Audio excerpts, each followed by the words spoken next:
नमस्कार, शिव रेसिपीजमध्ये तुम्हा सर्वांचं खूप खूप स्वागत आहे। तर आज आपण बनवणार आहोत अंड्याची झणझणीत अशी भाजी।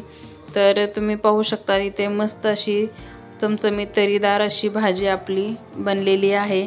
तर भाजीला सुद्धा किती सुंदर असा घट्टपणा सुद्धा आलेला आहे। जर तुमची भाजी अशी होते का की एकदम पातळ पातळ दिसते आणि तुम्ही भाजी घट्ट होण्यासाठी अंड्याच्या मधला सुद्धा भाग भाजीमध्ये टाकता, तर त्याची काहीच गरज नाही। तुम्ही एकदा ही रेसिपी नक्की पूर्ण बघा आणि नक्की ट्राय करा, तुम्हाला ही रेसिपी खूप खूप आवडेल। तर चला आता आपण इथे सुरुवात करून घेऊया।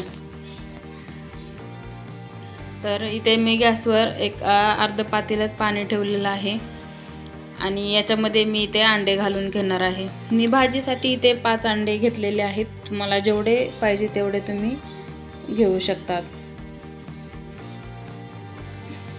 तर आता इथे अंड्यामध्ये इथे मी 1 चमचा मीठ घालणार आहे।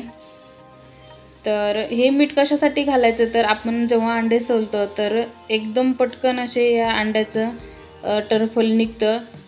काही वेळेस असं अंड्याला आपलं टरफल चिटकून राहतं, तर खूप सोपं जातं सोलायला। तर चला आपण अंडे शिजेपर्यंत तिकडे मसाल्याची तयारी करून घेणार आहोत।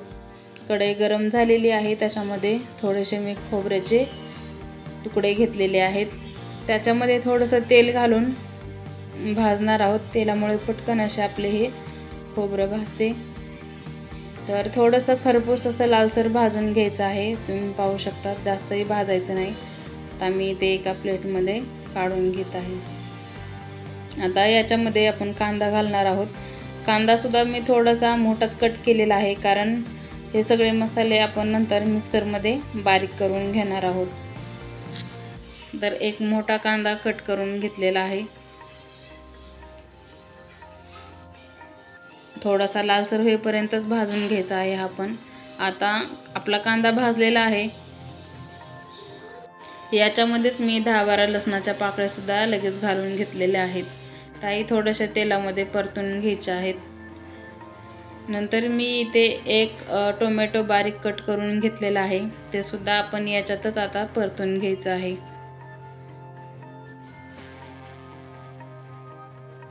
टोमॅटो सुद्धा आपलं पाहू शकता ते छान असं परतलेलं आहे।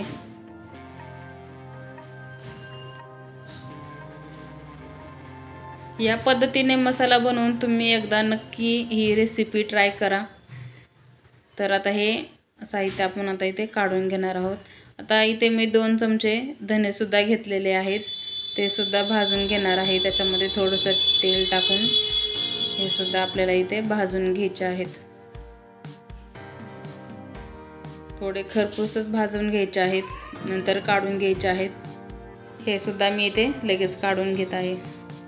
आता हे सगळे आपले मसाले आता आपल्याला मिक्सरच्या भांड्यात काढून घ्यायचे आहेत। वाटलं तर तुम्ही याच्यामध्ये थोडंसं पाणी सुद्धा घालू शकतात आणि बारीक वाटून घ्यायचं आहे। आता आपल्या याच्यामध्ये मी थोडा आल्याचा तुकडा सुद्धा टाकलेला आहे। आता आपले अंडे शिजलेले आहेत, तर पाहू शकता तुम्ही एक किती पटकन याचे वरचे टरफल हे निघत आहे अंड्याचे। त्याच्यासाठी त्याच्यामध्ये आपण 1 चमचा मीठ घातलेलं होतं। तर आता मी इथे पूर्ण अंडे असेच सोलून घेत आहे। आता मी इथे अंड्याला काप देणार आहे, कारण आपण जेव्हा अंड्याची भाजी बनवतो तेव्हा अंड्यामध्ये पूर्ण असा मसाला सुद्धा आतमध्ये पर्यंत जातो। त्यासाठी मी इथे एका अंड्याला 3-4 काप मारून घेतलेले आहेत। आता सर्व अंडे मी इथे असेच कट करून घेणार आहे।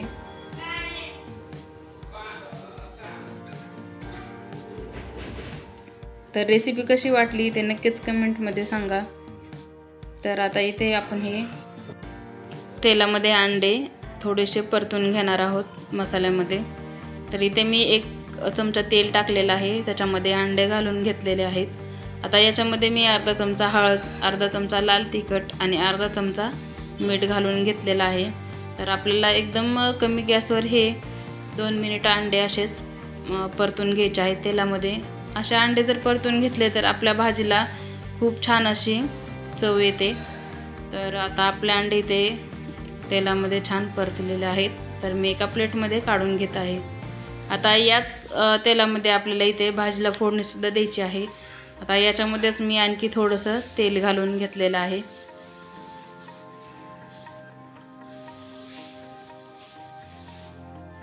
आता जो आपण बारीक मसाला केलेला होता तो याच्यामध्ये आपल्याला घालून घ्यायचा आहे। छान तेलामध्ये आपल्याला परतून घ्यायचा आहे।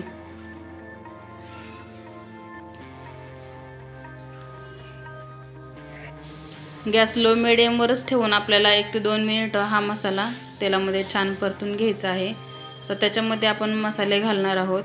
आता इथे मी 1 चमचा अंडा करी मसाला घातलेला आहे, 1 चमचा लाल तिखट, 1 चमचा काळा तिखट आणि मेन म्हणजे याच्यामध्ये 1 चमचा मी इथे डाळीचं पीठ बेसन पीठ घेतलेलं आहे। त्याच्यामुळे आपल्या भाजीला सुद्धा छान असा घट्टपणा येतो।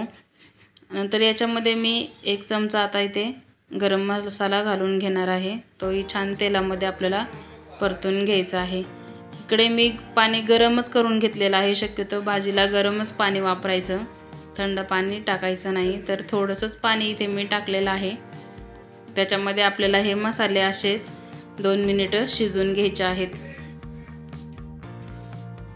तर पाहू शकता आपल्या मसाल्याने किती छान असं इथं तेलसुद्धा सोडलेलं आहे। तर मसाले आपल्याला इथे तेल सोडेपर्यंत तेलामधील पाण्यामध्ये परतून घ्यायचे आहेत। आता हे मसाले चांगले आपले शिजल्यानंतर आता याच्यामध्ये आपण आता पाणी घालून घेणार आहोत।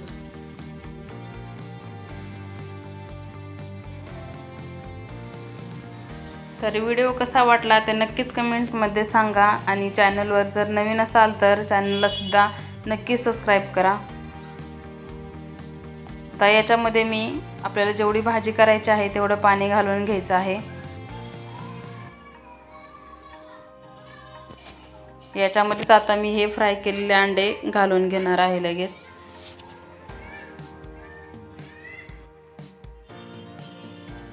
वरतून थोडीशी कोथिंबीर सुद्धा घालून घेतली आहे। आता ही भाजी आपल्याला असेच 3 ते 4 मिनिटं आणखी कमी गॅसवरच शिजवून घ्यायची आहे। थोडंसं मीठ घातलेलं आहे कारण आपण अंडे फ्राय करताना सुद्धा थोडंसं मीठ घातलेलं होतं, चवीपुरतं मीठ घालून घ्यायचं आहे। तर पाहू शकता कशी आपली एकदम भाजी मस्त अशी तयार झालेली आहे। तर ही भाजी थोडीसुद्धा म्हणजे असं पातळ रस्सा झालेला नाही, एकदम छान असा घट्ट रस्सासुद्धा झालेला आहे। तुम्ही एका भाकरीच्या ऐवजी 2 भाकरी तर नक्की खाल। व्हिडिओ पूर्ण बघितल्याबद्दल खूप खूप धन्यवाद। थँक्यू।